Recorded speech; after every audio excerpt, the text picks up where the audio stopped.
Bienvenue à tout le monde, voilà, dans ce 12e salon, je crois, de l'habitat groupé. Et en plus, il est groupé participatif cette fois-ci, parce qu'en fait, nous avons le grand plaisir d'accueillir toute une série de personnes de l'étranger. Voilà, la visio a permis cela. Donc, on s'est permis aussi, du coup, de faire un salon de l'habitat groupé un peu particulier. Voilà, on vous remercie d'être là, malgré le grand soleil. On va commencer par la première conférence. Et la première conférence est dédiée plus spécifiquement à la question de l'utopie ou des utopies. Et pour cela, nous accueillons de France Pascal, donc de l'association Alter Coopération, et puis il y a Daniel Mignolet et moi-même pour Habitat et Participation. Et donc, nous avons la grande chance de pouvoir co-organiser, comme je disais, ce salon avec également Habicoop, Habitat Participatif France, Urbamonde et le soutien de la Fondation Charles-Léopold Meyer pour le progrès de l'homme. On démarre. Donc, la question des utopies.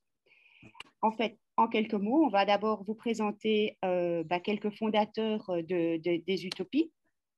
Et puis après, on en passera par ce qui nous a semblé en débat, en discussion, être des points communs entre les différentes utopies de l'habitat groupé participatif, l'utopie architecturale, l'utopie de l'urbanisme participatif, l'utopie dans l'entraide et la relation sociale, l'utopie de la collectivité dans son rapport au territoire et l'utopie dans sa dimension plurielle, multifonction, multipublique. Voilà, et ça démarre. Et c'est moi qui ai la chance de démarrer avec, bien sûr, à tout seigneur, tout honneur, notre ami, hein, parce que je ne l'ai jamais rencontré, ce brave Thomas More, mais enfin voilà, qui effectivement déjà dès le XVIe siècle voilà, a introduit le mot utopie hein, avec son île d'Utopia. Alors se dire qu'il paraît que Thomas More, en fait, avait rencontré, avait discuté avec un certain Raphaël Itlodé, un explorateur portugais qui aurait donc voyagé aux côtés d'Amerigo Vespucci et qui du coup aurait découvert cette île d'Utopie, hein, Utopie qui signifie nulle part ou au contraire lieu du bonheur. Alors à quoi ressemble cette île d'Utopie? Eh bien, elle comporte 100 000 habitants qui vivent en total isolement. Alors, ça leur permet évidemment, en étant totalement isolés, de ne pas avoir un contact corrompu avec l'extérieur. Alors, cette île en forme de croissant, comme vous le voyez, comprend 54 villes qui toutes fonctionnent exactement avec les mêmes règles pour éviter toute rivalité. Alors, la propriété privée y est complètement abolie et tous les 10 ans, on va tirer au sort pour changer de logement. Hein, donc, et comme ça permet aux gens, d'une certaine manière, de ne pas s'habituer à son logement et d'être à égalité par rapport à tout ça. C'est une société sans argent et comme tout le monde travaille, puisqu'il y a une certaine quantité de travail à réaliser, comme tout le monde travaille, eh bien, ça veut dire que les journées sont courtes pour les travailleurs puisque tout le monde est mis à contribution. Alors, si on pense habitat groupé participatif, il me semble que ce qui est important à retenir, c'est que pour la plupart, un autre monde est possible.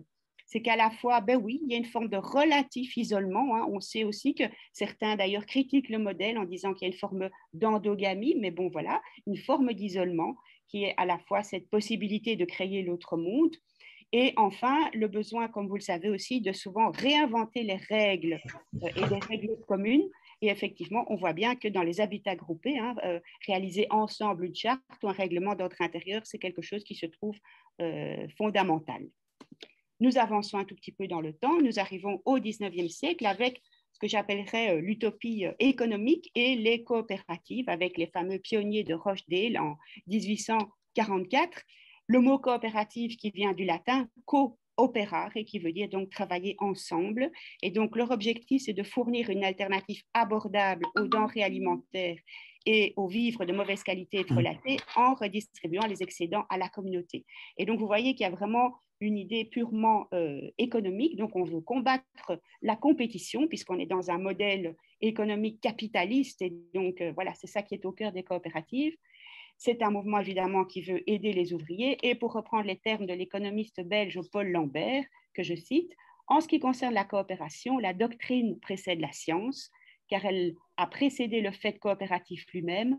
La coopération est issue d'un jugement porté par ses fondateurs sur le monde tel qu'il se présentait au lendemain de la révolution industrielle et c'est parce que ce jugement était défavorable que les coopératives sont nées. Bon, c'est une définition un peu j'ai envie de dire, négative, mais quand même positive, bien sûr. Et puis cette utopie de la coopérative est bien sûr portée partout dans le monde. Et je pense qu'elle apporte au moins deux dimensions. La dimension économique, effectivement, c'est quand même un souci très important dans les habitats groupés participatifs, que ce soit abordable économiquement pour tout le monde, sans parler bien sûr des projets où il y a une dimension emploi en plus de la dimension logement. Et puis, je pense aussi que cette utopie économique ou coopérative nous invite, par rapport aux habitats groupés participatifs, à se dire qu'il y a toujours un aspect très pragmatique, c'est-à-dire on a envie de vivre ce que l'on prône. On n'est pas que dans le discours. Troisième forme d'utopie, c'est ce qu'on va appeler l'utopie spatiale, avec, j'ai envie de dire, deux grands utopistes. On aurait pu en citer d'autres, bien sûr. Howard Ebenezer avec les fameuses Garden City, et Jean-Baptiste Gaudin avec son palais social de Guise. Alors là, utopiste majeur, bien sûr, en termes de réflexion spatiale. Alors, Howard Ebenezer, c'est un urbaniste britannique qui va donc inventer cette idée de cité-jardin. Vous voyez un petit peu l'organisation spatiale. À la fois, on est dans une critique de nouveau du capitalisme avec le système capitaliste anglais, et va donc s'inspirer de grands patrons de l'époque, notamment à Liverpool et à Birmingham, qui repensent autrement l'habitat de leurs ouvriers. Et l'idée, effectivement, c'est d'associer les avantages de la ville et aussi du monde rural sans les désagréments. Et donc, il y a une certaine maîtrise du foncier, bien sûr, pour y arriver, parce qu'on veut éviter la spéculation foncière. Et il propose, dans le pourtour, d'avoir des zones agricoles pour que les habitants puissent effectivement s'alimenter. Il est pour une faible densité du bâti, mais à la fois des équipements collectifs et publics. Ça fait penser aussi aux habitats groupés participatifs. Et puis, Jean-Baptiste Gaudin, qui est un industriel français et qui va d'ailleurs soutenir un mouvement qui s'appelle les phalanstères aux États-Unis, qui essaye de créer une sorte d'hôtel coopératif, donc en s'inspirant toujours du modèle coopératif, pour accueillir les nombreuses familles ouvrières. Bon, ce projet-là n'a pas superbement fonctionné, malgré l'argent mis par Jean-Baptiste Gaudin. Alors il dit, je vais créer mon projet chez moi, et donc il va créer le Familistère pour donc inviter des familles ouvrières à s'y retrouver. Et donc, il y a ce fameux ouvrage très important qui s'appelle Le Devoir, solution de la question ouvrière, et donc où il indique les preneurs de petites maisons ne remarquent pas qu'en descendant un peu, à partir de la petite maison, on voit poindre la hutte du sauvage. Dans les campagnes, le mendiant en haillons possède un toit et un jardin. L'isolement des maisons est non seulement inutile, mais nuisible à la société. D'où effectivement cette idée de regroupement du logement. Si on pense habitat groupé participatif, on va voir qu'effectivement la question de la disposition spatiale, aussi bien à l'intérieur qu'à l'extérieur de ces habitats groupés, est terriblement importante. On voit aussi qu'on veut réfléchir très souvent à des solutions entre mi-chemin entre la ville et la campagne. Et puis aussi une volonté toujours de regrouper le logement. C'est pour ça d'ailleurs qu'en Belgique, on appelle ça habitat groupé, contrairement à la France qui a fait plutôt habitat participatif. Et puis d'articuler les lieux de passage. Encore voir qu'il y a l'idée de tous ces équipements et ces aménagements collectifs et en commun, et de limiter la spéculation foncière. Ça, c'était pour l'utopie spatiale. Et nous en arrivons à la dernière des utopies que je voulais présenter ce matin, l'utopie plus sociale, où là, en fait, on va démarrer avec un certain Robert Swan aux États-Unis, activiste blanc pour la paix, qui va rencontrer un certain Slater King, qui n'est autre que le cousin de Martin Luther King, que tout le monde connaît, bien sûr, pour le mouvement pour les droits civiques des Noirs américains. Et en fait, c'est un point de départ de ce qu'on va appeler, nous, aujourd'hui, les Community Land Trust, puisqu'effectivement, en 1969, sous l'impulsion justement de la lutte pour les droits afro-américains, va naître le premier Community Land Trust, l'objectif étant de permettre à ces populations de pouvoir accéder à des terrains agricoles en toute sécurité. Il faut savoir aussi que les Community Land Trust, depuis 1992, sont reconnus dans la loi fédérale. Mais, puisqu'on est dans les pionniers, il faut savoir que finalement, cette utopie américaine a deux autres pionniers. Elle a d'une part un pionnier qui se trouve en Inde et un autre dans Israël. Alors en Inde, ce serait un certain Ralph Borsodi qui avait comme disciple un certain Gandhi. Tiens, tout à coup, ce nom-là, évidemment, on le connaît. Et là, effectivement, il semblerait que ce soit en 1950 que le mouvement débute en Inde. L'idée, c'est de persuader ceux qui ont des terres, ceux qui détiennent des terres, d'en céder quelque part aux plus démunis à la fin de leur promettre, enfin, de leur proposer un droit d'usage. Et donc, bien sûr, ces terres offertes ne peuvent pas être vendues puisqu'elles appartiennent toujours aux propriétaires. Droit d'usage qui peut cesser si jamais la personne en fait un mauvais usage, hein, une mauvaise gestion. Et puis du côté d'Israël, on remonte aussi quelques années avant, où ils avaient constitué ce qu'on appelle le Fonds national juif. Et donc, à travers ce fonds, il était possible pour Israël de réaffecter certains fonciers au développement de projets environnementaux et d'utilité publique. Alors, tout ça pour vous dire effectivement que là aussi, cette utopie est pleinement celle des habitats groupés participatifs d'aujourd'hui. D'abord parce qu'il y a un souci d'accès au logement pour les moins nantis, bien sûr, parce qu'il y a également une réflexion par rapport au simple droit de propriété, hein, comme on va le voir durant toute la journée, et aussi avec cette dissociation, bien sûr, du foncier et du bâti qu'on voit dans ce type de modèle-là pour un autre type d'acquisition. Ce qui est aussi important, c'est de se rendre compte qu'à partir de cette utopie sociale, on repense aussi la question de la gouvernance, ce dont on n'avait pas encore parlé jusqu'ici, puisqu'on sait bien que cette notion de gouvernance est très chère aux habitats groupés participatifs. Il y a d'ailleurs un atelier qui est dédié spécifiquement à la gouvernance, parce que toute la question, c'est comment est-ce qu'on peut gouverner autrement notre habitat et notre accès à l'habitat et notre accès à la terre. On voit qu'à travers ce type de modèle, par exemple de Community Land Trust, on va se poser la question, est-ce que les pouvoirs publics, est-ce que les voisins finalement auraient leur mot à dire par rapport à mon habitat? Et enfin, bien sûr, se dire qu'en tout cas aux États-Unis, c'est plus vrai qu'en Europe, les Community Land Trust ont à cœur d'avoir une véritable réflexion par rapport aux aspects écologiques, hein, en liant finalement responsabilité sociale et responsabilité écologique. Et d'ailleurs, la conférence suivante sera dédiée plus particulièrement à l'habitat groupé participatif et l'écologie. Je ne vous en dis pas plus. Et donc, nous abordons la première utopie, qui est l'utopie architecturale. Bon, on ne vous propose pas forcément d'habiter dans ce type d'habitat, hein, mais on va voir qu'il y a des modèles qui se développent. Et voilà. Merci, merci beaucoup Pascal. Peut-être que j'en profite pour faire un petit correctif. Je n'ai pas été très attentif voilà, je suis aujourd'hui là avec vous au nom de Habitat Participatif France, HPF, hein, qui va bientôt organiser les rencontres nationales sur Lyon, auxquelles vous êtes chaleureusement invités. Voilà, ça commence, je crois, le 8 juillet jusqu'au 10. Pour ce qui est de notre sujet d'aujourd'hui, donc l'utopie architecturale dans l'habitat participatif, on va dire, ou dans les démarches participatives, je m'en veux un peu de ne pas avoir peut-être mentionné Lucien Kroll, qui a été quand même un contributeur important et voilà, il a dans sa réflexion aussi associé les usagers, pas forcément toujours les habitants, mais voilà, je crois que les étudiants dans le projet de la Mémé et puis dans d'autres circonstances, voilà, son architecture est peut-être un peu plus révolutionnaire que celle que vous voyez là. Mais j'ai trouvé intéressant, non pas peut-être l'extérieur de ce bâtiment-là qu'on voit assez imposant, mais la réflexion des nouvelles coopératives d'habitat ou coopératives de construction suisse. Il y a un intérêt vraiment à voir comment elles fonctionnent. Elles sont aussi un peu différentes de ce qu'on connaît en France ou en Belgique avec nos coopératives. Mais voilà, là, c'est l'idée pour celle-ci, hein, qui se trouve à Zurich, de penser le quartier, puisque c'est quand même à une échelle assez importante, hein, 1200 personnes sur plusieurs bâtiments, avec des espaces mutualisés.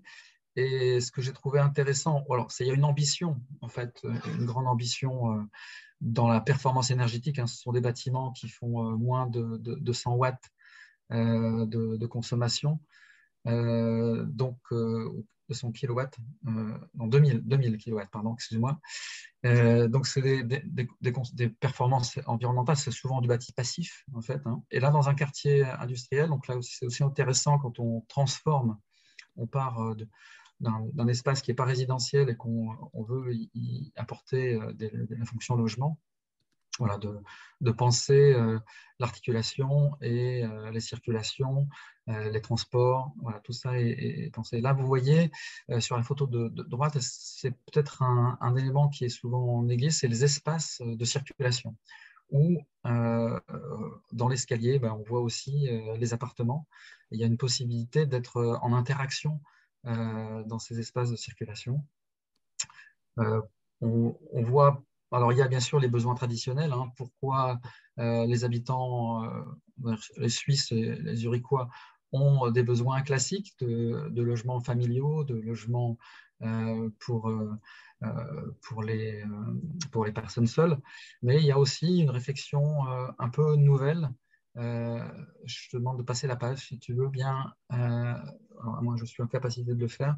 Voilà, sur la capacité de construire des espaces dans lesquels il y aurait des mutualisations à des échelles différentes et où on peut imaginer, voilà, vous voyez là, il y a un appartement général, on va dire, et dedans, il y a plusieurs sous-appartements avec quelquefois un espace de vie, mais aussi beaucoup d'espaces mutualisés comme des grandes cuisines, des grands espaces de détente, d'accueil pour les enfants. Voilà, et puis aussi pour le vélo, là on voit sur le côté, avec cette idée qu'on peut participer de façon durable ou ponctuelle. En fait, ces espaces sont ouverts à la location journalière ou à la location ponctuelle, ce qui fait qu'on peut on peut louer un appartement dans une grande colocation, on va dire, en mutualisant les entrées, le séjour, l'espace de jeu, la cuisine. Voilà, et tout ça, c'est relativement à aménager. Donc, ça donne aussi une dimension participative dans la finalisation de l'espace. Ce n'est pas que pensé par les architectes qui sont sélectionnés avec une certaine exigence par la coopérative d'habitation. Voilà, j'ai dit, je pense que c'est à Daniel maintenant. Je vais encore reprendre la parole avant de la passer à Daniel pour vous présenter donc sur Bruxelles en très rapide ce petit projet aussi d'urbanisme, enfin d'architecture utopique parce que je trouve qu'il est vraiment très très beau pour ceux qui ne le connaîtraient pas. Donc Brutopia, le mot le dit, hein, c'est vraiment une utopie à Bruxelles. Donc vous voyez là les différentes photos qui illustrent bien ce projet-là. Ils ont cherché pendant très longtemps du terrain, puis ils sont tombés sur un grand terrain, ce qui leur a permis effectivement de pouvoir créer cela. 29 appartements avec des superficies variables d'un logement à l'autre en standard passif, 20% en dessous du prix du marché, parce qu'effectivement, ils ont fait de l'autopromotion, hein, savoir que ça aussi, c'est quelque chose de très important, avec des jardins intérieurs, des terrasses suspendues et récupération des eaux pluviales, mobilité douce. Et je trouve aussi l'utopie qui est la leur, c'est de faire du bien au quartier. Je trouve que c'est assez joli comme idée, donc je voulais vous la présenter. Je trouve à la fois c'est une belle architecture utopique, enfin bon, c'est pas complètement dingue non plus, mais enfin voilà, et cette utopie de vouloir faire du bien au quartier. Voilà, merci à Serge Frass, architecte de ce projet. À toi, Daniel. Oui, alors je vais vous parler d'un immeuble qu'on appelle Pacheco. C'est une utopie pour des tas de raisons. D'abord parce que cet immeuble se trouve à quelques centaines de mètres à vol d'oiseau de la Grand Place, donc en plein centre-ville de Bruxelles, donc dans un quartier extrêmement dense en termes de circulation, à la fois économique, de logement, de services et associatifs. Ensuite, c'est une utopie. Pourquoi? Parce que ce projet est d'une taille énorme. Je dis, ce sera certainement le plus grand habitat participatif de Bruxelles. Je crois, à ma connaissance, qu'il n'y en a qu'un seul qui puisse s'apparenter en taille à celui-là et qui se trouve en Brabant wallon et qui est en cours de réalisation. Donc ça, c'est évidemment déjà deux éléments extrêmement rares en Belgique et tout à fait intéressant. Ensuite, parce que cet immeuble a une particularité, c'est qu'il est classé au monument historique. Ça veut dire qu'on ne peut pas toucher ni aux façades, ni même à certains dispositifs intérieurs. Autre utopie, c'est que pour restaurer ce bâtiment et en faire le projet que les promoteurs de ce projet veulent en faire, il va falloir des financements colossaux et apparemment, ils les ont. C'est un projet qui est gouverné et piloté par le Centre public d'aide sociale de la ville de Bruxelles. C'est donc un énorme service public au centre-ville. Et enfin, le projet est énorme aussi parce qu'il alterne à la fois des espaces qui sont des espaces qui vont devenir mobiliers, avec aussi des fonctions économiques, là je reviendrai là-dessus plus tard, mais également d'énormes jardins, les jardins étant également classés. Euh, En fait, c'est également une utopie. Pourquoi? Parce que dans la réflexion des porteurs de projets, ils veulent nécessairement y voir une dimension, je dirais presque holistique, c'est-à-dire que le bâtiment serve à la fois de logement, serve à la fois de centre d'hébergement de jour, serve effectivement à des fonctions économiques, restauration, espace bureau. Enfin, ils ont vraiment pensé le projet de manière complètement globale. Lorsqu'ils nous l'ont présenté, quand je dis nous, c'est Habitat et Participation, le CPS de la ville de Bruxelles nous a demandé de participer à ce projet, dans sa réflexion. Et chaque fois qu'ils avançaient dans leur présentation, ma collègue Anne-Catherine et moi, on s'enfonçait un peu plus sur nos chaises en disant, mais ils sont complètement fous, tellement ils rêvent. Et puis, effectivement, de fil en aiguille, on s'est dit, mais non, ils ne rêvent pas du tout. C'est drôlement bien pensé comme projet, mais quelle est la dimension qu'ils ont peut-être moins estimé à devoir prendre en compte? Et ça, c'était notre rapport principal, c'est de leur dire, attendez, si vous criez ça, ce n'est pas un habitat groupé que vous allez faire, c'est carrément un écoquartier. Et un écoquartier qui s'installe dans un quartier déjà dense, il va falloir nécessairement faire intervenir et associer l'environnement immédiat dans le projet. Voilà ce que je peux en dire de manière générale. Alors, pour aller un peu plus loin, architecturalement, oui, c'est un défi. Pourquoi? Parce que, donc, comme je l'expliquais, ce bâtiment est classé. Il a donc une valeur historique. Ça veut dire que la restauration doit évidemment prendre en compte cette... Et comme ce bâtiment a connu des vies diverses, c'était un hôpital, c'était un hospice, c'est même une école de police actuellement. Il y a aussi encore un peu l'associatif dedans. Pour le moment, il y a une occupation temporaire même de ce bâtiment. Il va falloir nécessairement que la restauration intègre ça. Comment, effectivement, créer des logements qui soient intergénérationnels à partir d'un bâtiment sur lequel, dans le fond, on peut bouger que très peu de choses. Et donc là, il y a un vrai défi, une véritable utopie, et les architectes qui planchent sur la question s'arrachent un peu les cheveux parce que par-dessus le marché, comme ce bâtiment a connu des vies diverses, la commission qui gère les bâtiments historiques a dit, ah ben, puisque vous allez le restaurer, bonne idée, il faudrait le remettre dans son état initial, ce qui suppose évidemment toute une réflexion et l'association de gens qui sont des architectes qui connaissent effectivement ce que c'est qu'une restauration de bâtiments historiques. Les jardins connaissent une vraie diversité quand ils ont été créés. Cette diversité doit être maintenue, même si certains espaces serviront effectivement à de l'écolage pour des gens, des apprentis jardiniers, architectes de jardin, qui effectivement pourront se servir de ce lieu pour effectivement en faire des projets écoles. Des espaces sont déjà prévus dedans pour les enfants. Il y aura une crèche, mais également effectivement des familles avec enfants. Et donc des espaces devront être dédiés aux enfants. Et bien entendu, ces espaces doivent être protégés. Bien entendu, ces espaces seront aussi ouverts à l'extérieur, aux gens du quartier, aux enfants du quartier, ce qui pose aussi toute une série de problèmes en termes de gouvernance du projet. Mais ça, je reviendrai là-dessus plus tard. Merci. Du coup, on en arrive à notre second item qui est l'utopie en termes d'urbanisme participatif, c'est-à-dire la ville véritablement qui est créée par ses habitants. Alors, effectivement, là, on se trouve près de Grenoble, à Mélan. En France, pendant une période, les groupes d'action municipale ont été engagés voilà, ils ont eu la possibilité d'infléchir les politiques publiques. Et donc, à l'occasion d'un changement de politique, un groupe d'élus s'est dit, ben, voilà, on a un quartier qui est à urbaniser 35 hectares, et si on le faisait avec les habitants. Donc une volonté forte de réfléchir à l'échelle d'un morceau de ville. 35 hectares, c'est quand même déjà un bon terrain de jeu.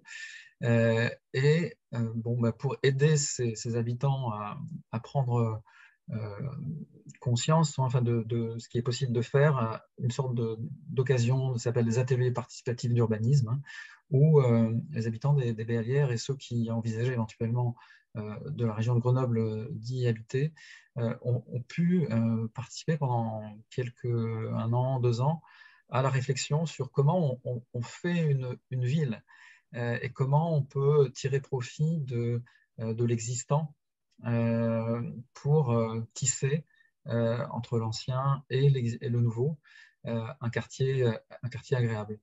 Et ce que je trouve formidable, je crois que vous voyez là ces petites diapos, voilà, une volonté donc assez poussée de réfléchir à la fois sur les attentes qu'on peut avoir en tant que futur habitant, mais aussi l'environnement. Quand on prend un peu on va visiter sur place ce quartier, on voit un habitat qui est très euh, à la fois on va dire singulier, mais où on ne voit pas le logement social. Et en France, bon, le logement social en général, il est cantonné dans une zone. Et là, en fait, on partage cette zone, ce quartier, et on n'y voit qu'une superbe intégration avec l'environnement. Vous voyez, donc 850 logements, ça fait quand même du monde. Avec une prise en compte de la coulée verte, des zones humides. Les routoirs sont des petits espaces d'eau où on a fait pendant un temps la culture du chanvre. Et donc, c'était un moyen de favoriser l'utilisation et donc de garder cette touche patrimoniale. C'était aussi intéressant de pouvoir le voir.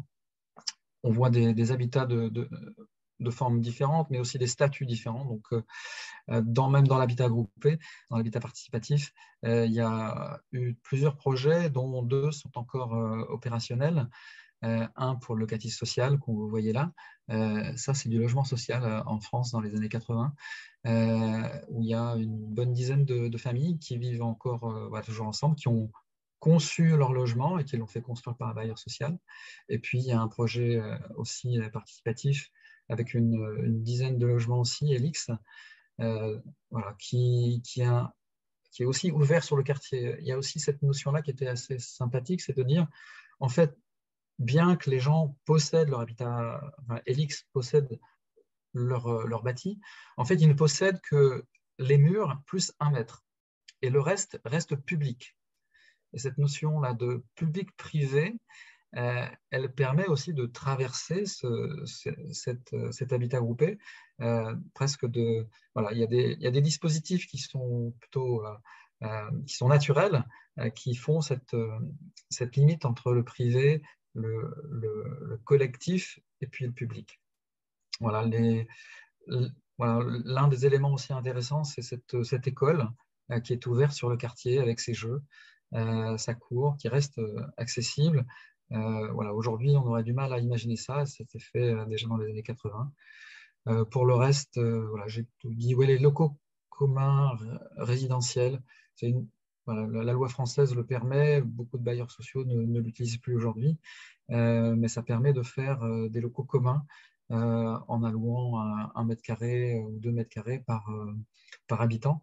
Ce qui, au bout du compte, ça peut représenter des volumes significatifs. J'ai dit sur cette première expérience française.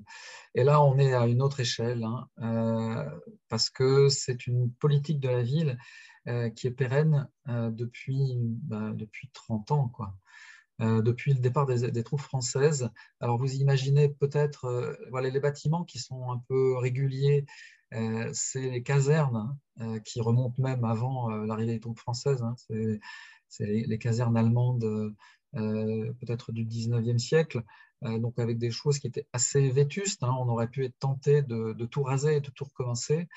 Et la ville de Tübingen, avec un maire assez on va dire, visionnaire, à penser autrement. Le premier quartier, donc, qui s'appelait le quartier français sur cette friche militaire, il accueille 3500 personnes, 1500 emplois, et ça donne une tonalité assez extraordinaire à cette ville de Tübingen, qui a quand même à peu près 70 000 habitants, donc, qui depuis 30 ans a cru de plus de 11 000, tout en baissant sa consommation d'énergie, donc avec des ambitions très fortes, tout en recyclant les friches industrielles, militaires, ferroviaires. Voilà. pour faire, et c'est assez touchant, hein, je vous partagerai peut-être les vidéos de Kurt Zölke, parce qu'on l'a invité aux Rencontres nationales de Nantes il y a quelques années, et il n'a pas pu venir, donc il nous a fait un petit topo vidéo. C'est réinventer la ville européenne, la ville des chemins courts, où on pouvait faire, en fait, vivre au quotidien sans aller plus loin que 15 minutes à pied de son domicile, à pied ou en vélo. Bien sûr, aujourd'hui, il y a les transports en commun, mais cette ville multifonctionnelle, elle apporte quand même à l'empreinte et au gaspillage des énergies quelque chose de fondamental, et puis aussi de la qualité de vie, parce que quand on circule à pied dans le quartier, il y a des zones qui sont limitées à 10 km/h pour les voitures ne sont pas bannies, mais elles sont bien contraintes. Ça donne une touche vraiment sympathique. La suivante, là on doit voir, hop, donc on voit comment le quartier est pensé dans ce petit schéma là de gauche. En fait, c'est même à l'échelle de l'îlot. Vous voyez, tout ça, ce sont des parcelles, mais les îlots sont découpés à la fois verticalement et horizontalement, donc par étage, avec l'intérieur des cours qui est mutualisé. Donc il y a cette dimension, la dimension, donc on va dire locale de l'îlot, elle est intégrée dans un morceau de ville qui est bien plus grand. Et en fait, ce quartier contribue à la qualité étant une correspondance répondant à un besoin en fait de l'existant. Et donc je pense qu'aujourd'hui, de penser la ville en se disant on crée un nouveau morceau de ville, et ce morceau de ville apporte une richesse aux voisins, aux entreprises ou aux habitants du quartier environnement voisin, en fait c'est vraiment qualitatif, on va dire. Donc la diversité architecturale, elle est aussi très, très présente. Vous la voyez là sur cette photo, dans la mesure où il y a une forme d'appel à concours, hein, une contribution. En général, il y a une quarantaine ou une cinquantaine de porteurs de projets, que ce soit des autopromoteurs ou des promoteurs, des porteurs de logements sociaux.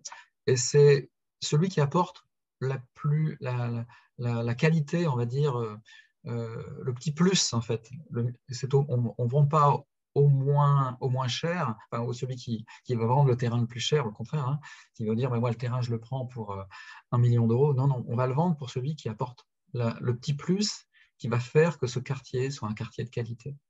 Donc, ça met en concurrence les groupes, ça met en concurrence les architectes. Il y a souvent des AMO, hein, pour les projets d'habitat participatif qui portent cette réflexion, mais ça aussi, ça co-construit en fait le futur quartier.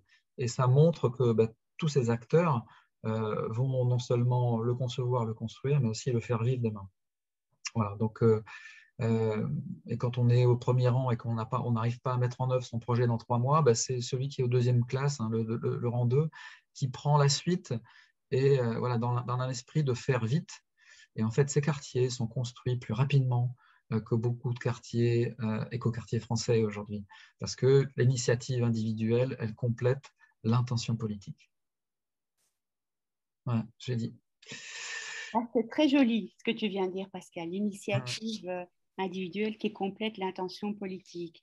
Voilà, justement, alors sur la question de Bruxelles, on voulait en 2-3 minutes, et nous ne sommes pas, enfin j'ai envie de dire totalement à l'initiative de cela, mais on voulait vous faire l'écho de cette initiative qui nous semble tout à fait intéressante, un petit peu aussi dans la logique de ce que tu viens de dire.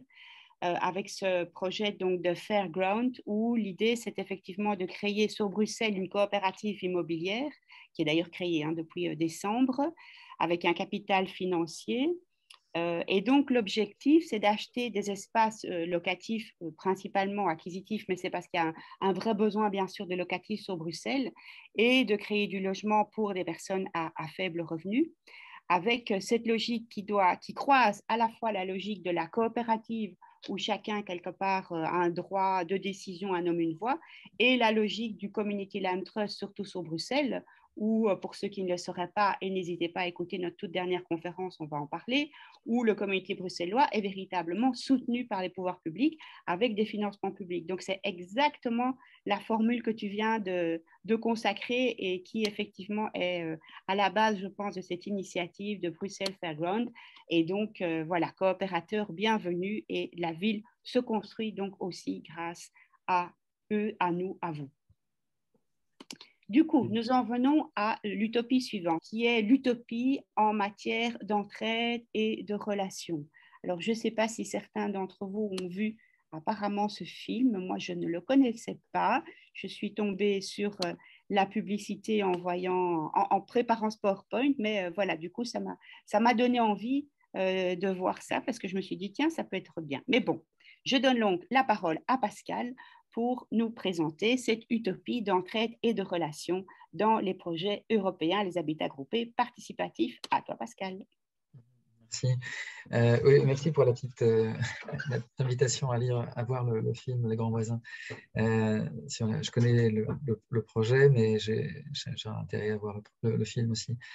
Donc, là, on est en Allemagne. Hein, on fait un petit tour d'Europe, en fait. Hein, voilà, j'ai beaucoup visité des projets européens et voilà, celui-là, il m'a touché parce que il y a une dimension sociale qui est puissante et qui montre la capacité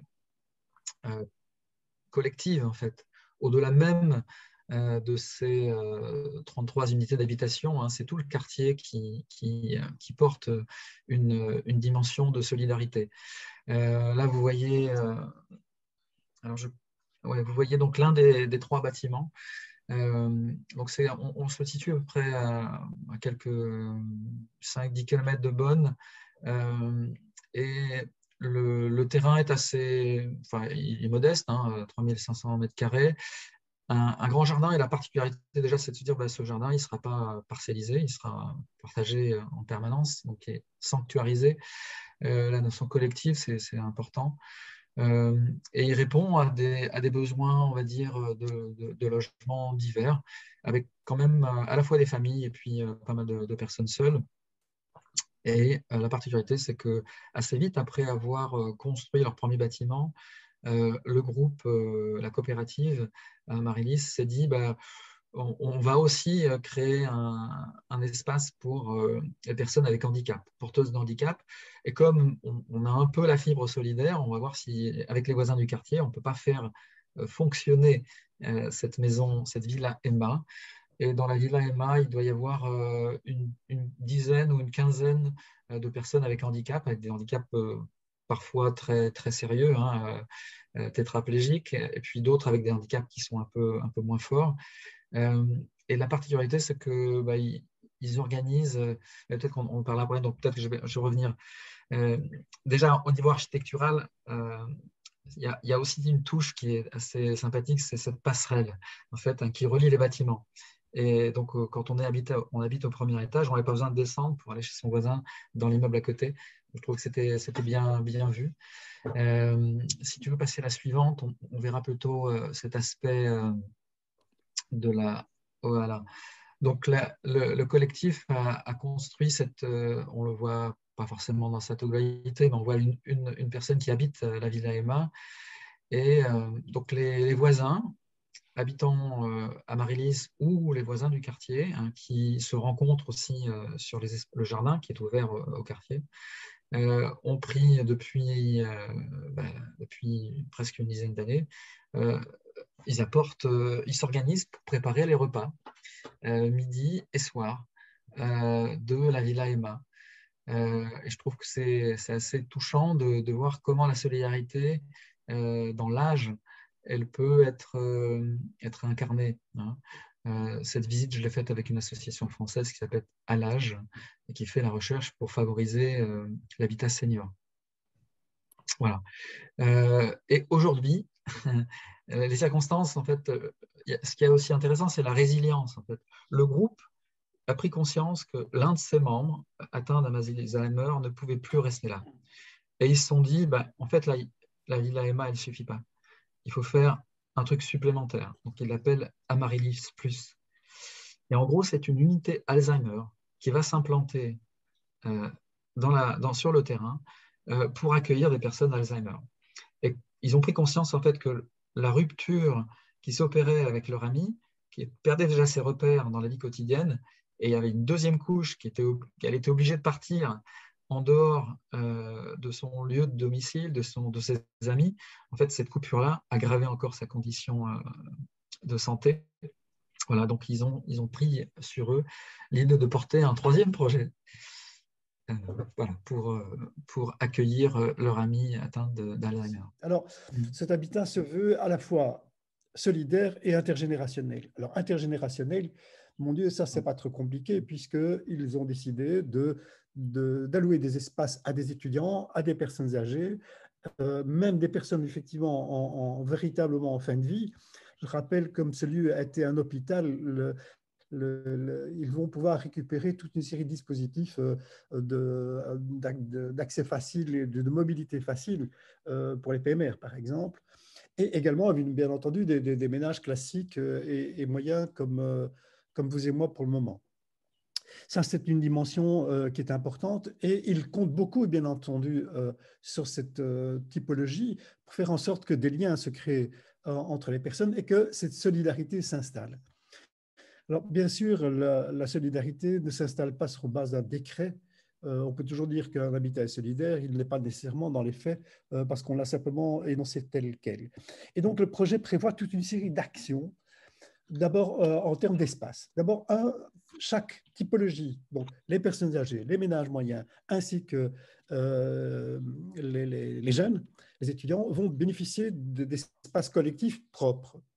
Mais à ces espaces collectifs propres, salles d'études pour les étudiants par exemple, ou salles de jeu, que sais-je encore, vont s'ajouter d'énormes espaces collectifs pour l'ensemble de la population qui va occuper le lieu, mais également pour les gens du quartier. Et donc, ils espèrent vraiment que dans cette dynamique, à la fois venant de l'extérieur, mais également interne, effectivement, des liens de solidarité se créent. Ils vont également organiser dans le plan tel qu'il le prévoit, mais qui doit évidemment être accepté par toute une série de services, y compris l'urbanisme, des liens de passage. Ils ont été très impressionnés lorsque nous leur avons montré des expériences hollandaises.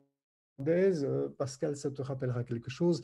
Les stratches, c'est-à-dire ces couloirs qui font que des gens puissent se rencontrer, voire y mettre des fleurs, voire y mettre des vélos à certains moments, mais qui sont des espaces de rencontre qui sont logiques parce qu'ils font partie de la mobilité interne du lieu. Et puis il y a les jardins aussi qui sont énormes et qui effectivement prévoient effectivement toute une série de lieux où les gens pourront à la fois se rencontrer et partager certains projets. Clairement, la question qu'il se pose actuellement et qui est une question tout à fait importante, c'est faut-il ou non adjoindre à ce projet des gens, des services qui viendraient s'occuper de l'animation interne. Nous avons dit oui, ça nous semble indispensable, vu la taille du projet, de prévoir ce genre de dispositif. Il y aura donc 3 étapes, si vous voulez, qui sont prévues dans la dynamique sociale. C'est d'abord, bien entendu, à un premier moment, les gens vont prendre possession de ce lieu. Et là, mon Dieu, les partages s'organisent un petit peu par la débrouille parce qu'on sait dans les déménagements, mais il faut d'abord qu'un lieu soit, je dirais, pris en possession, acheté par les gens, que ce lieu devienne le leur, avant effectivement de pouvoir passer à une étape suivante, c'est se dire, créons une identité interne. Nous, habitants de Pacheco, nous sommes qui? Et nous sommes qui par rapport au quartier? Parce que le projet étant très vaste, je vous rappelle, il va y aussi y avoir des services extérieurs qui vont s'y installer, une crèche, un centre de jour pour handicapés. Il va falloir donc que l'ensemble de ce projet se crée une identité. Et là, je pense qu'il y a un gros travail d'accompagnement à faire dans le projet. Et ce n'est qu'à ce moment-là, à mon avis, que le redéploiement au monde, qui est un mot évidemment un peu gonflant, j'allais dire, un peu très conceptuel, puisse se faire. Mais il faut nécessairement que cet écoquartier s'ouvre très vite à l'ensemble de l'environnement, parce que sans ça, s'il se referme sur lui-même, là, ça va très vite devenir un ghetto, et ça, c'est très dangereux.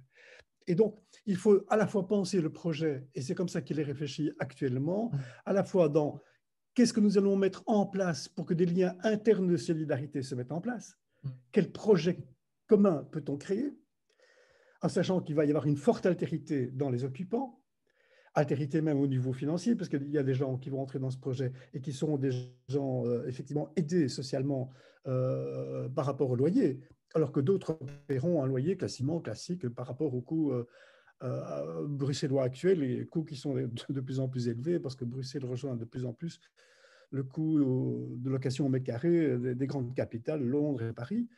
Bon, on n'y est pas encore, mais on est quand même plus très loin. Et donc, il y a des gens qui vont devoir payer ça pour que le projet soit économiquement viable. Et puis, effectivement, des personnes qui seront plus aidées, les personnes âgées, par exemple, qui relèvent de l'aide sociale. Comment faire en sorte que cette espèce de dynamique prenne? Ça, c'est un enjeu majeur sur lequel nous allons encore beaucoup travailler avec eux dans les mois et les années qui viennent, je pense, parce que c'est fondamental si on veut que ça réussisse. Ce redéploiement au quartier nous semble être vraiment quelque chose de tout à fait fondamental et un peu inquiétant en ce qui nous concerne, parce que la configuration du bâtiment n'invite pas vraiment le quartier à y entrer. C'est un peu encore une architecture qui était un peu pensée caserne, un petit peu comme on l'a vu à Tübingen, c'est-à-dire de grands immeubles très longs et complètement fermés par rapport à l'extérieur. Il va falloir ouvrir ce bâtiment. Et là, à mon avis, ça passera par du culturel, parce qu'il y a un ensemble, un espace collectif qui va être vraiment dédié au culturel, au théâtre, à des expositions de sculptures, de peintures, que sais-je encore, à la musique, bien entendu, et à toutes sortes d'activités comme ça. Et on espère, bien entendu, que grâce à cela, effectivement, des flux extérieurs viendront, comment dirais-je, fermenter le projet en interne.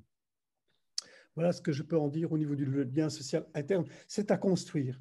Et notre inquiétude, elle vient du fait que, suivant plein d'habitats groupés dits solidaires à Bruxelles et d'initiatives publiques, nous réalisons à quel point le mot solidarité est un très beau mot. Mais mon Dieu, c'est compliqué. C'est une balise, oui, c'est une balise. On parle d'utopie, c'est une utopie. Parce que quand on fait entrer, ça c'est le constat que nous faisons, des personnes qui sortent d'une précarité au niveau du logement, précarité sociale par ailleurs, extrêmement forte, le premier réflexe quand ils bénéficient enfin d'un lieu digne et conforme aux normes modernes, j'allais dire, le premier réflexe n'est pas d'aller nécessairement vers les autres. Non. Plutôt au contraire de retrouver un espace d'abord personnel, et ça prend du temps. Et ça aussi, c'est quelque chose qui est très difficile à expliquer aux porteurs de projets quand on leur a dit, vous savez, votre dynamique interne, il faudra des années pour qu'elle se crée et qu'elle soit performante. Et en plus de ça, elle connaîtra des cycles où ça fonctionnera très bien parce qu'il y aura des gens en interne qui porteront des projets, et des cycles qui seront un peu plus difficiles. Voilà, c'est ce que nous constatons, nous, dans le suivi des habitats groupés intergénérationnels que nous faisons à Bruxelles et également en région wallonne. Un petit complément sur cette articulation entre l'interne et l'externe, et même la mixité au sein du groupe, sa gouvernance. Probablement que l'un des plus grands freins, effectivement, au développement de l'habitat participatif, c'est la difficulté du facteur humain, en fait, hein, et comment on rend l'ensemble porté non seulement pendant la phase d'élaboration du projet, de sa réalisation, mais aussi de son fonctionnement. Parce que finalement, la période projet est assez mobilisatrice. Elle fait appel à des compétences qu'on peut avoir en présence tout de suite. Et puis, après, pour le fonctionnement, c'est autre chose. Et quelquefois, il y a aussi cette rupture-là. Donc, de penser le projet dès le départ en ayant bien en ligne de mire son fonctionnement, la population, en donnant une capacité d'agir à ces populations dès le départ. Et c'est là où, à Tübingen, j'ai été un peu scotché quand le maire adjoint à l'urbanisme, Kurt Zölke, disait, en fait, on a voulu garder l'ancien aussi parce que ça permettait des initiatives individuelles à des personnes qui avaient des revenus modestes. Et pour ça, ils ont vendu les écuries aux maîtres linéaires en l'état, avec des gens qui étaient porteurs d'un projet de logement et qui n'avaient pas les moyens d'acheter la parcelle viabilisée, mais qui pouvaient acheter quelques mètres linéaires d'écurie qu'ils ont retapé et qui ont fait leur logement.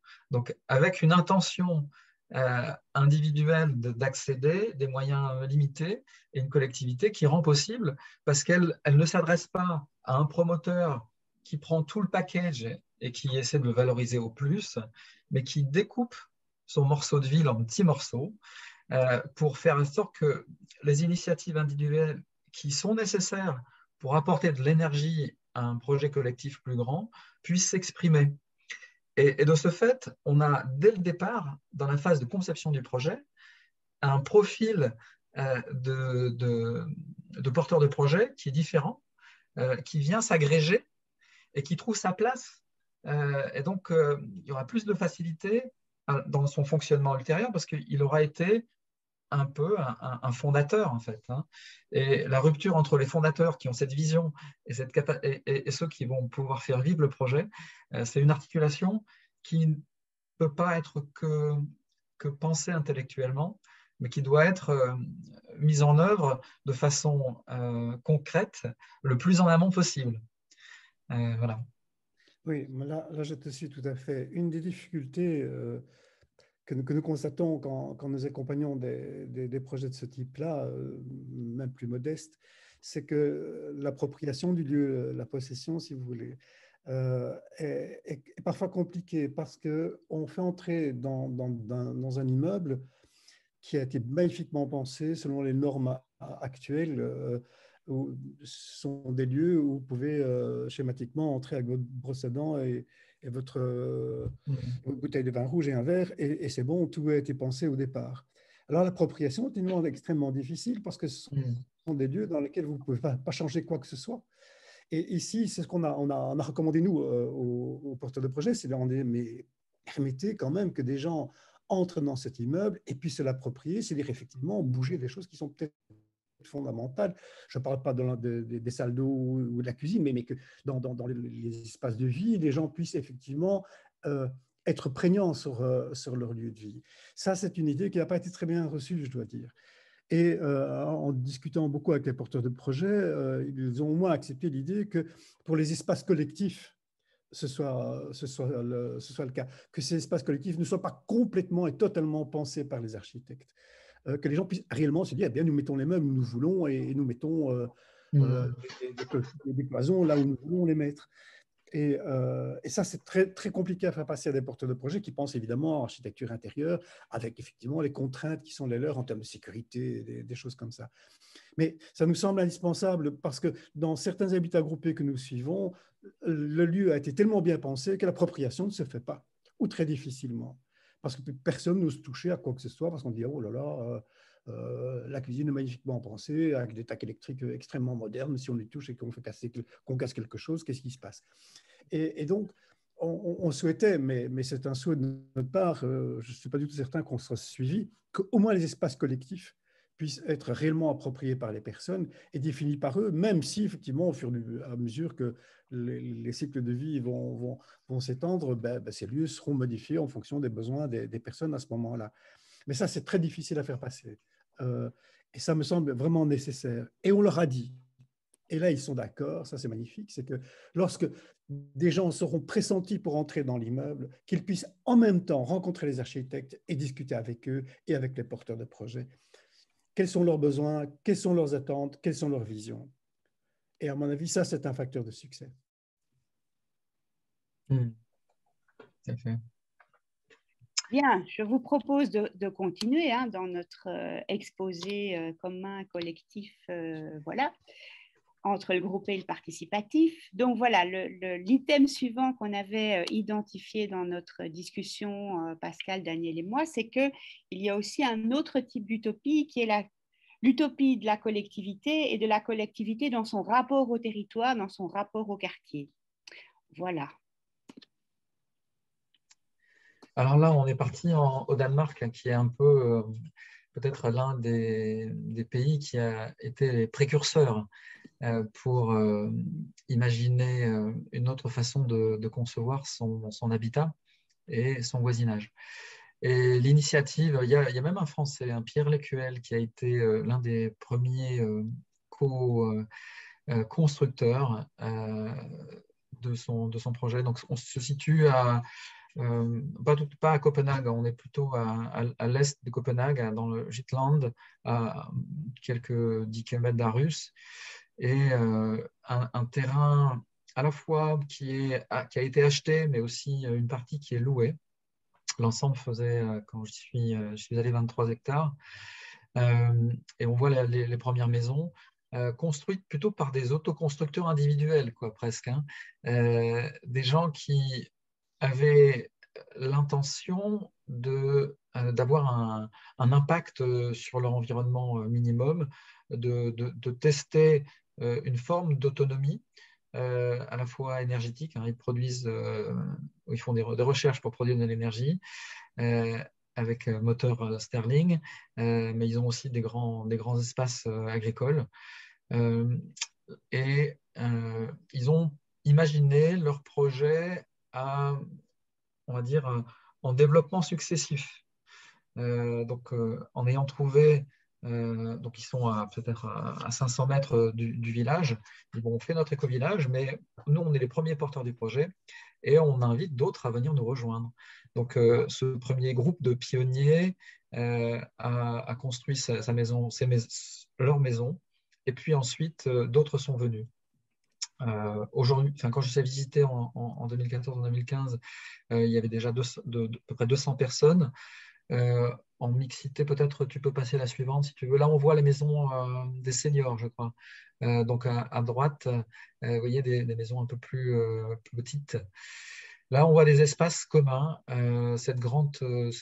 comme cette hutte hein, qui est entourée d'un espace de sable avec des jeux pour les enfants. Là, on ne voit pas derrière. C'est un espace qui est partagé et on a plusieurs dans le village avec la mutualisation des buanderies et tout ça, des règles de fonctionnement qui sont, on va dire, assez simples et qui invitent chacun à utiliser ces espaces communs. Parce que quelquefois, dans des projets, les espaces communs ne sont pas assez utilisés parce que on a tout le confort dans l'appartement, dans la maison, et puis ça a moins de sens. Là, comme l'intention commune est de réduire l'impact environnemental, voilà, tous ceux qui viennent rejoindre, ils se mettent dans cette dynamique, hein, ils partagent l'intention commune qui a été bien posée, et ils achètent un morceau de terrain où ils le louent, et après, ils font leur projet. Et donc là, on a à la fois du locatif social, on a aussi des personnes avec handicap. Il y a une association porteuse d'un projet qui, du reste, a donné l'occasion. Donc, on a des itérations, en fait. Hein. On fait avec les gens qui viennent apporter leur intention, leur énergie, leurs moyens pour enrichir le projet d'éco-village. Et donc, l'intention, c'était de construire une sorte de boulangerie coopérative pour que les personnes avec handicap trouvent un emploi sur le site. Voilà, donc il y a les premiers pionniers hein, qui organisent la production agricole ou le retraitement de certains produits.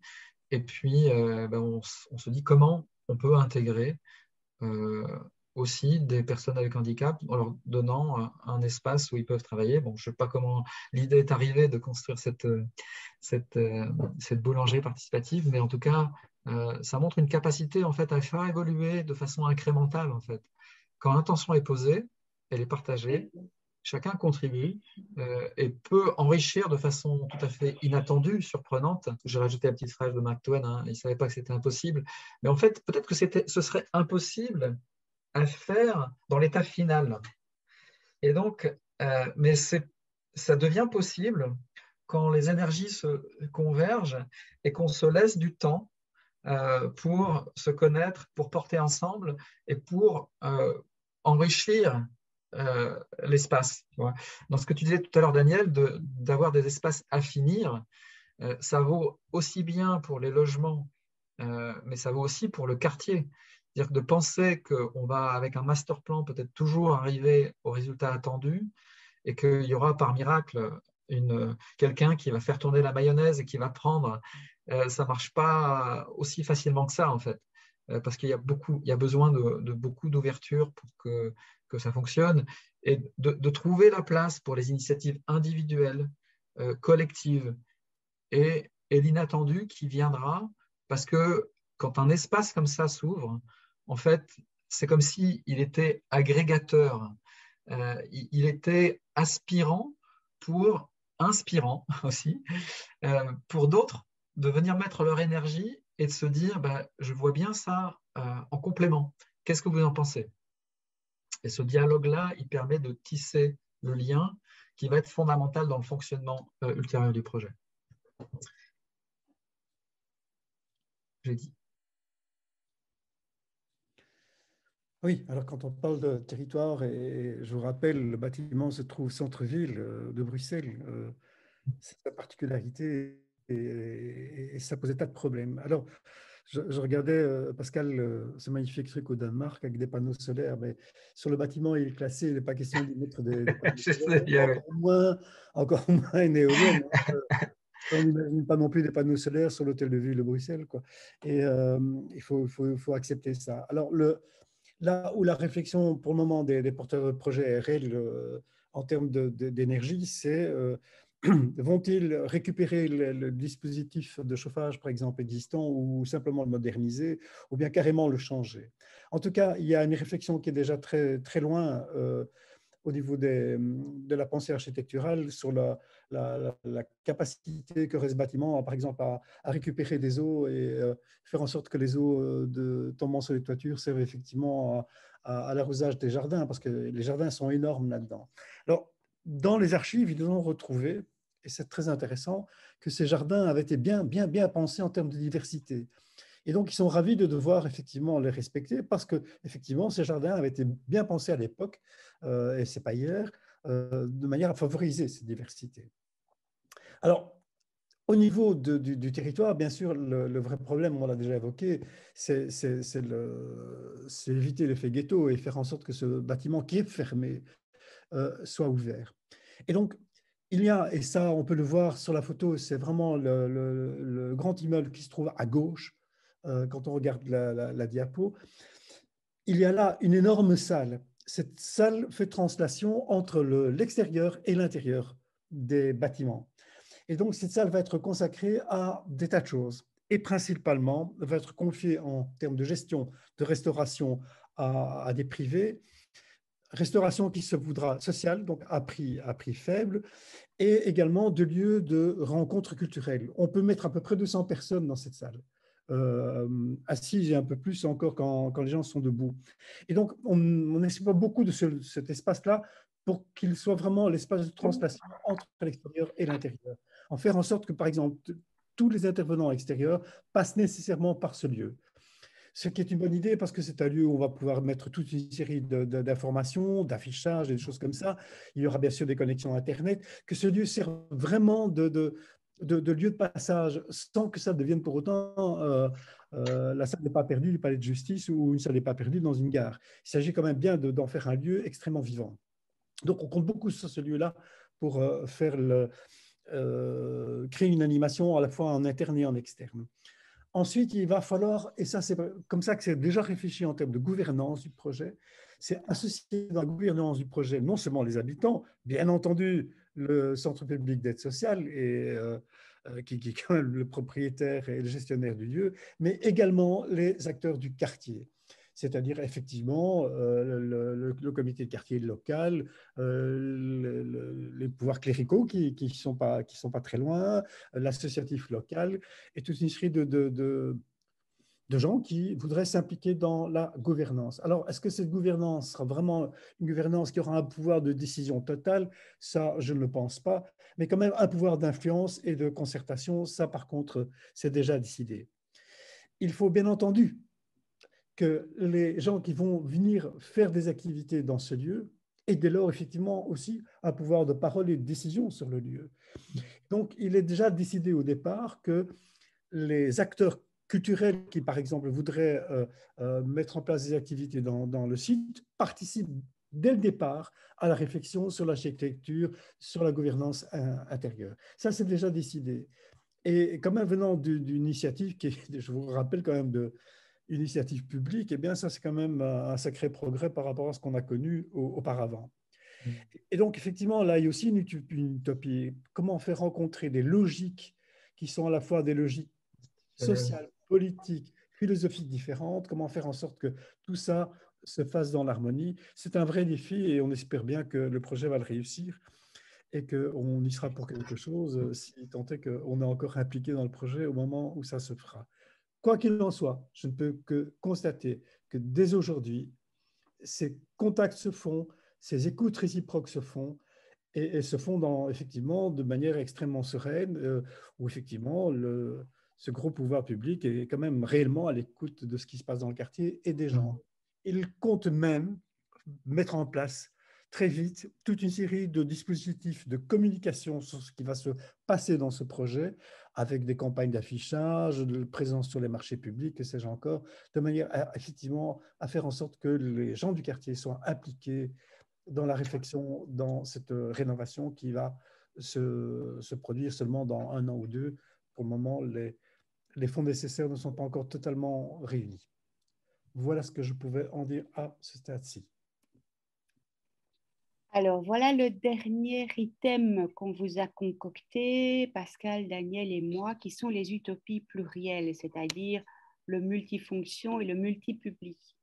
Alors, se dire aussi que quelque part, par rapport, j'ai envie de dire, à nos pionniers, rappelons-nous Thomas More et d'autres, qui quelque part se disent que c'est parce qu'on est en retrait du monde et même parfois parce qu'on est en situation plutôt d'endogamie sociale ou culturelle, que quelque part l'habitat groupé et participatif peut se construire de manière utile et positive. Un exemple que je cite toujours, c'est celui d'un projet en Hollande où effectivement une série de personnes âgées qui, dans leur société à elles, auraient dû vivre avec leurs enfants, mais qui, dans la société hollandaise, se sont retrouvées seules et isolées et qui ont créé, en fait, avec l'aide, bien sûr, de personnes, qui ont créé un habitat groupé participatif uniquement composé de personnes âgées d'origine asiatique et que c'est grâce à ce projet endogame qu'elles ont eu l'énergie,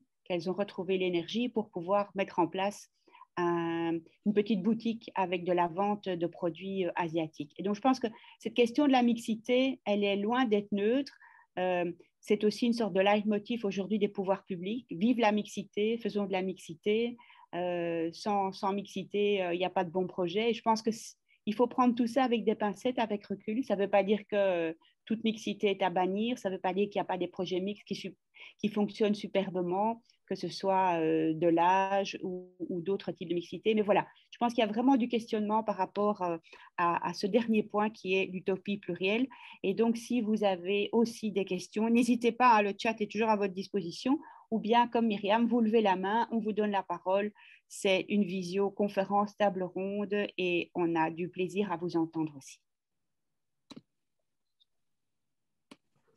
Oui, je ne vais pas insister beaucoup sur le projet de Guise, mais en fait, c'était voilà, pour montrer les multifonctions. Hein. Donc, Jean-Baptiste Gaudin, qui a lancé cette concrétisation du projet des phalanstères de Fourier, a fait ça aussi dans une idée de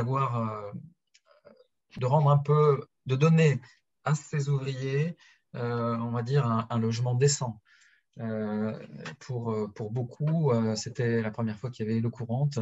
Voilà. Et donc, cette production de logements complète l'activité économique, mais il y a aussi les activités culturelles. Il y a aussi une piscine avec un plancher qui est réglable, qui permet aux jeunes aux jeunes et aux moins jeunes, en fait, d'apprendre à nager en confort, en sécurité.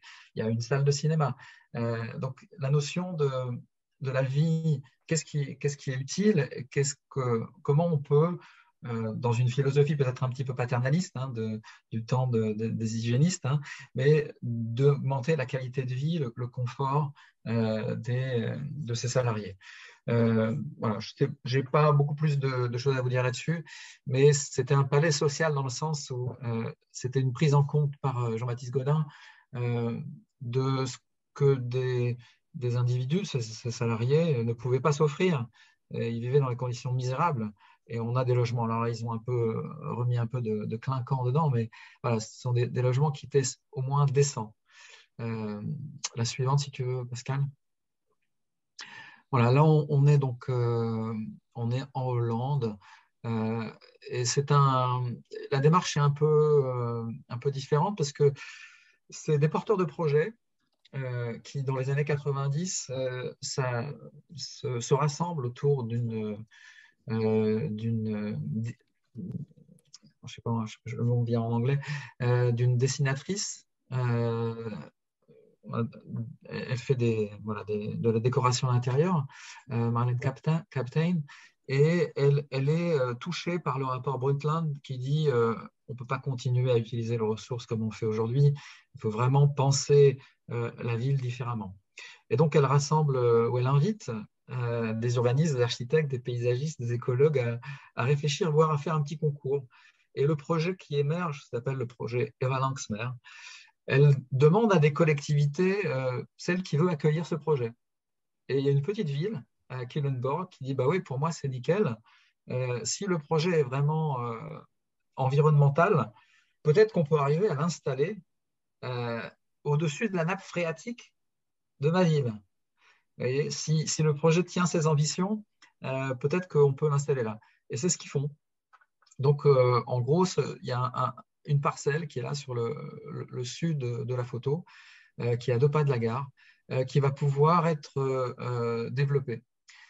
Et donc, ça se met en place aussi là progressivement parce que tous les investisseurs, tous les porteurs de projets ne sont pas au rendez-vous tout de suite. Hein.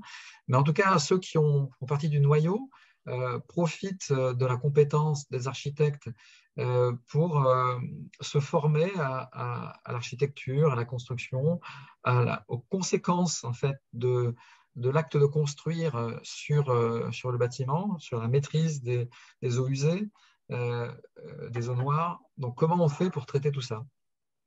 Et la page suivante, donc c'est 200 logements, hein, donc ça fait quand même du monde, avec une démarche qui est attentive en fait aussi il y a une forme de complémentarité des fonctions de l'habitat, de l'emploi, et puis des zones qui sont un peu mixtes, et puis des équipements qui sont envisagés avec une école, des cheminements, une écoferme qui n'est pas très loin non plus.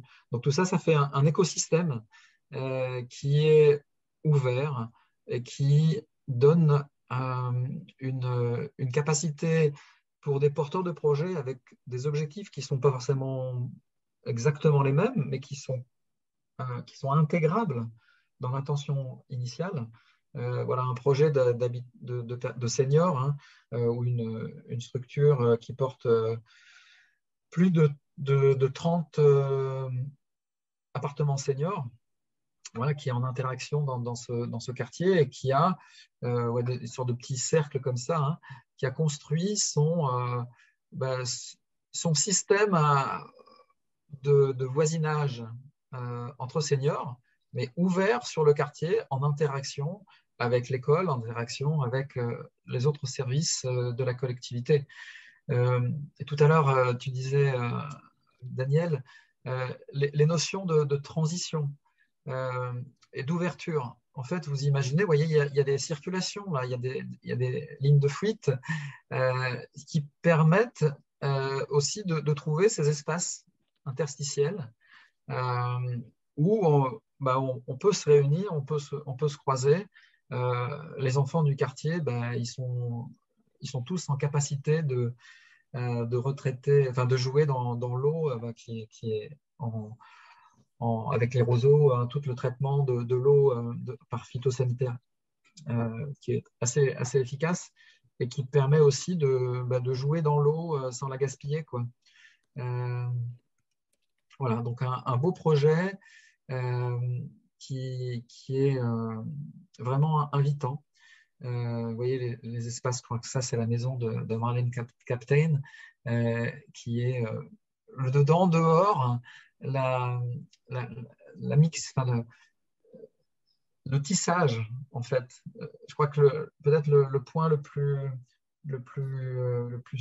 touchant, c'est ce tissage entre le privé, le collectif et le public, et de se dire que les trois ont besoin de trouver leur place. Voilà, j'ai dit.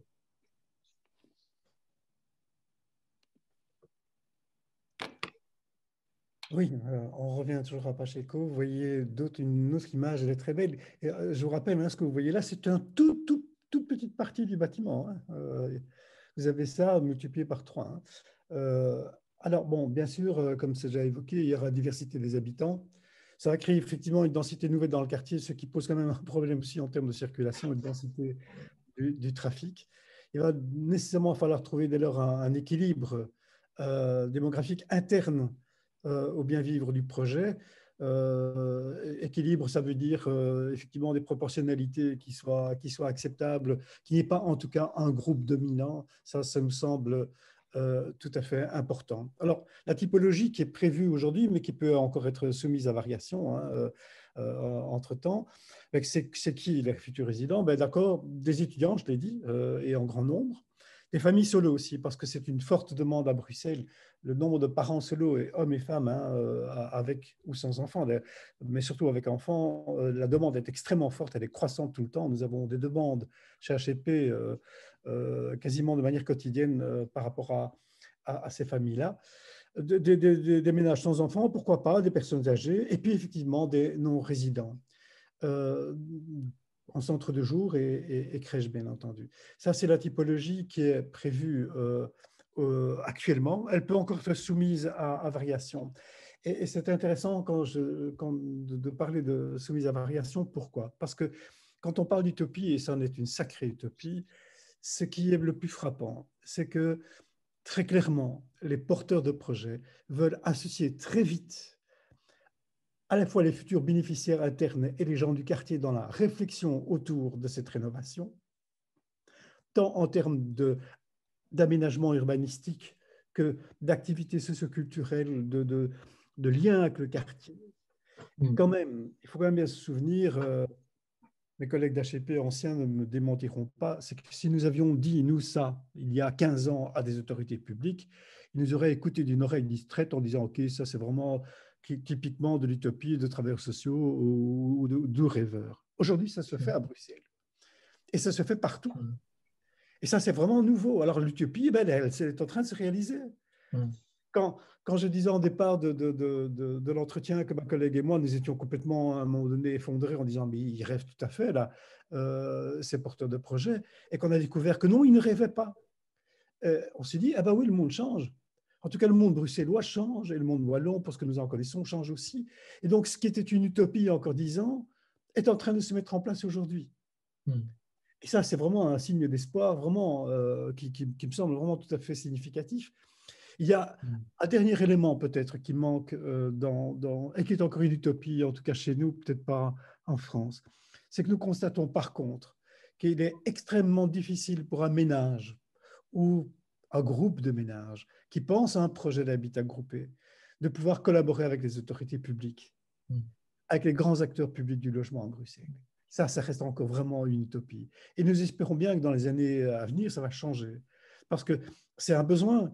Des gens peuvent porter un projet, mais n'en ont pas nécessairement toutes les capacités, donc ont besoin de l'aide des autorités publiques et surtout des acteurs publics du logement qui ont une maîtrise en termes d'urbanisme, qui ont une maîtrise en termes de compétences financières, d'être aidés dans ce genre de projet. Ça, par contre, chez nous, ça se fait encore trop peu, voire même pas du tout. Et nous espérons bien que ça va se faire dans les années qui viennent. Parce qu'on pourrait prendre le contraire aussi, un shift, un changement de paradigme. Et quelqu'un dans le chat faisait mention sur la Hollande, les clusters. Ce n'est pas propre à notre projet qu'on a vu, la Deva Lanxmer, mais cette notion de solidarité des Hollandais par rapport à la problématique de l'eau et des canaux, elle est bien ancrée dans la culture. Et ça leur donne en fait un gros avantage, une grande capacité. Je crois que tous les pays nordiques ont cet avantage-là de penser le collectif de façon un peu plus naturelle. Je trouve même depuis l'école, il y a cette impulsion à être plutôt dans le dialogue social et non pas dans je suis le meilleur, je suis voilà, dans le concours. Favoriser la coopération par rapport à la concurrence et à la compétition. Je crois que les deux sont utiles et il ne faut pas faire on va dire de la monoculture.